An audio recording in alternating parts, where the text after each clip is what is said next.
नमस्कार, गुरुच्या बातम्यांमध्ये मी तुमचं स्वागत करतो। मी आत्ता आहे सातारा पंढरपूर रोडवरती।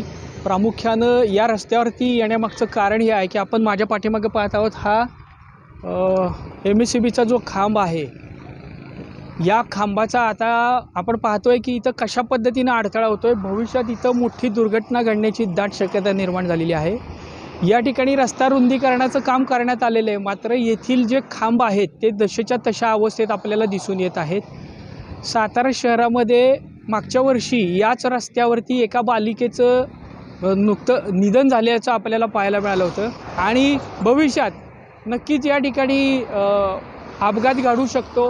येथील स्थानिक नागरिकांनी ज्यावेळेस गुरुच्या बातम्यांकडे आपलं म्हणणं सांगितलं की आम्हाला या खांबांचा अडथळा ठरतोय आणि हे लवकरात लवकर खांब इथनं हलवले गेले पाहिजेत, ज्यामुळं भविष्यात इथं एक अपघाताचा धोका संभवत आहे।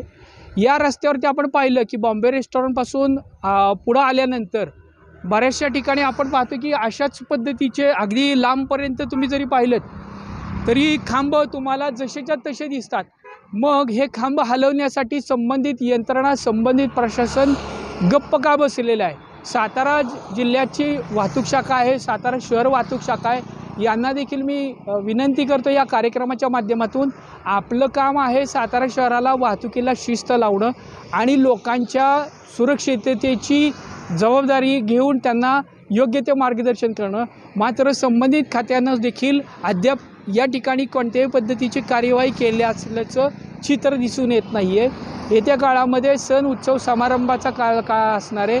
मान्सूनचं आगमन ऑलरेडी साताऱ्यामध्ये बऱ्याच अंशी पाऊस सुरू झालेला आहे।